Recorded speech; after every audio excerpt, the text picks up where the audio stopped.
অসামাজিক কাজকর্ম করার কারণে রংপুরের মতো জায়গায় মার খেয়েছে, চট্টগ্রামের মতো জায়গায় মার খেয়েছে, দিয়াবাড়ির মতো জায়গায় মার খেয়েছে এবং যেহেতু সে মাদক সেবন করে, আপনারা তো জানেনই যারা মাদক সেবন করে তাদের গ্রোথটা অত ভালো করে হয় না।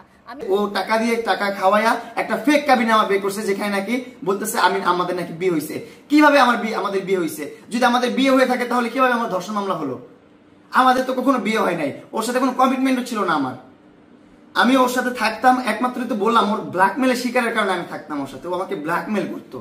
আমি যখন জানতে পারছি বিবাহিত, ওর বাচ্চা আছে, এটা সেটা, তখন আমি ওর কাছ থেকে সরে আসার। আসসালামু আলাইকুম বন্ধুরা, আশা করি সবাই ভালো আছেন। আল্লাহর অশেষ রহমতে আমিও ভালো আছি। শুরুতে যে ভিডিওটি দেখলেন, আজকের ভিডিওটি খুবই গুরুত্বপূর্ণ। আশা করি শুরু থেকে শেষ পর্যন্ত আমাদের সাথেই থাকবেন। অনলাইন জগতের ভাইরাল মুখ, আলোচিত মুখ প্রিন্স মামুন ও লায়লা। আমরা জানি যে তাদের মধ্যে বিবাহ বহির্ভূত সম্পর্ক ছিল। দীর্ঘ 3 থেকে 4 বছর তারা একই সাথে রয়েছেন, একই বিছানায় থেকেছেন। এরপরেই আবার ভাইরাল হয়, বারবার তাদের মধ্যে ঝামেলা হয়। বিভিন্ন সময় তারা কেউ দাবি করেন যে তারা বিবাহিত সংসার করছেন, আবার মামুন বলে তিনি বিয়ে করেননি।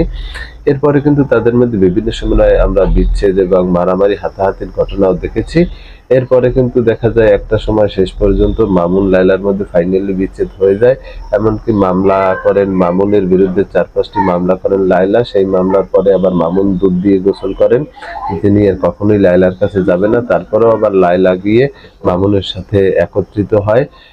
এরপরেই আবার দেখা গেছে মামুনের কিছু ব্যক্তিগত ছবি, পার্সোনাল ছবি ভাইরাল করে দেন অনলাইনে। এরপরে কিন্তু আবার তাদের মধ্যে বিচ্ছেদ শুরু হয়।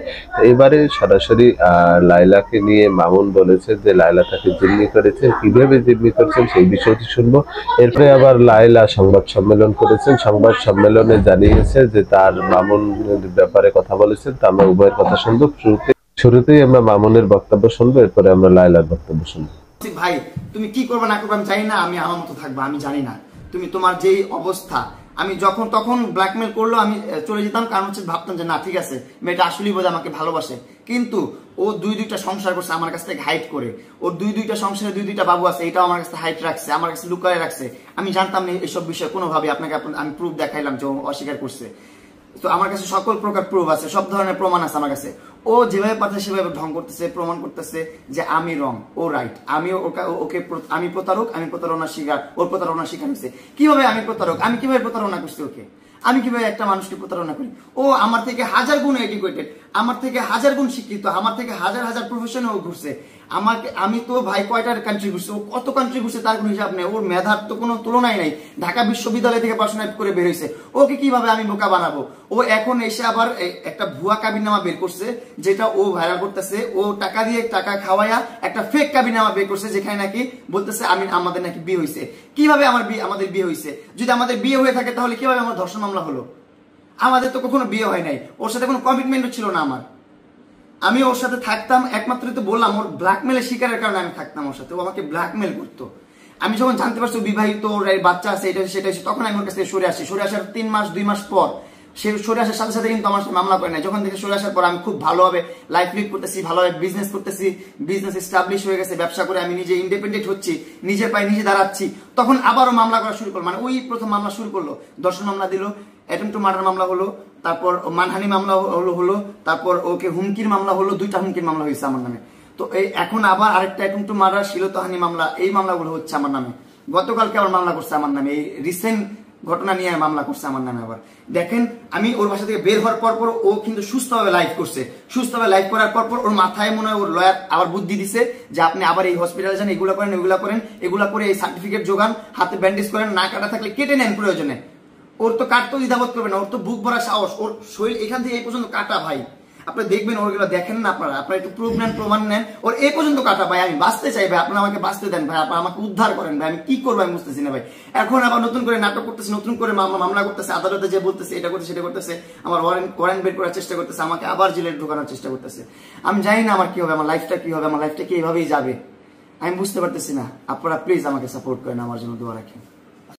তো বন্ধুরা, আমরা মামুনের বক্তব্য শুনলাম। এটাও একটা ব্ল্যাকমেলিং এর ব্যাপার ছিল। সেটা আসলে আমি যে আইনের আশ্রয় নিয়েছি, সেই আইনের আশ্রয় থেকে যেন আইন তাকে কিছু করতে না পারে বা আইনের হাত থেকে বাঁচার জন্য সে বারবার, আপনারা যদি লাইভটা দেখেন, সে বারবার বলেছে আমি লায়লার সাথে মিশেছি মামলা তোলার জন্য, লায়লার সাথে, মানে সেখানেও কিন্তু একটা ব্ল্যাকমেলিং এর ব্যাপার ছিল। গত যে আমরা একটা সংবাদ সম্মেলন করেছিলাম সেখানে কিন্তু আপনারা বারবার দেখছেন, সে কিন্তু বারে বারেই বলছে যে মামলা তোলার জন্য, মামলা তোলার জন্য, মামলা তোলার জন্য। এটা আসলে তার প্রতারণা, তার ফাঁদ এবং তার অপকৌশল, যে আইন যেন তাকে কোনো রকম কিছু করতে না পারে, সেই জন্যই আমার গলায় পাড়া দিয়ে কিন্তু আসলে আমার সাথে ওখানে আমরা কিন্তু বারবার বলেছি যে না, আমরা ব্যক্তিগত কোনো সম্পর্কিত হতে চাই না। আমি নিজেই বলেছি আমি হতে চাই না, আমি নিজেই বলেছি যে আমি তোমাকে বিয়ে দিয়ে দিব। হ্যাঁ, আপনারা হয়তো আমার চেহারা, আমার কথা বুঝতে পেরেছেন যে আমি কতটা, মানে আমার কতটা পিছে ছুরি নিয়ে সে আমাকে বলিয়েছে যে তুমি এভাবে বলো, ওভাবে বলো। যেহেতু সামাজিক যোগাযোগ মাধ্যমটা আসলে তার,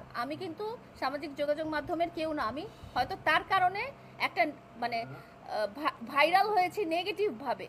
এই কথাটা বলি যে উনি মায়াবী কণ্ঠে কথা বলে সেটার ফাঁদে কিন্তু আপনারাও পড়েন এবং আপনারাও কিন্তু তার এই যে তার প্রতিবন্ধী ভাই বোন মা বাবা এসব বলেন।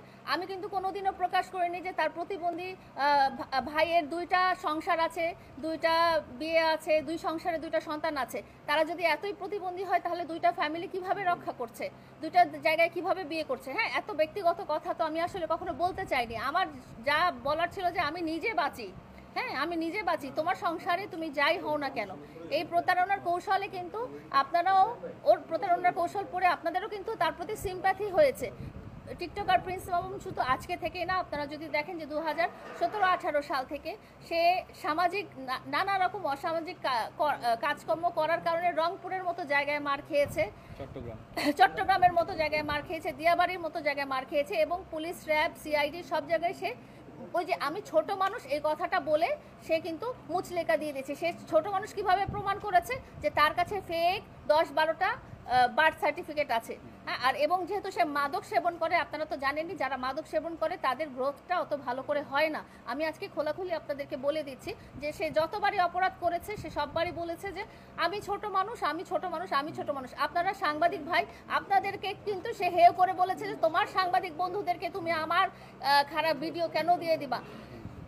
সাংবাদিক ভাইদের অধিকার আছে। হ্যাঁ, আমার সাংবাদিক ভাই বলে কিছু না, তারা রাষ্ট্রের সাংবাদিক, তারা দেশের সাংবাদিক, তারা সবসময় যেটা সত্যি সেটাই তুলে ধরবে।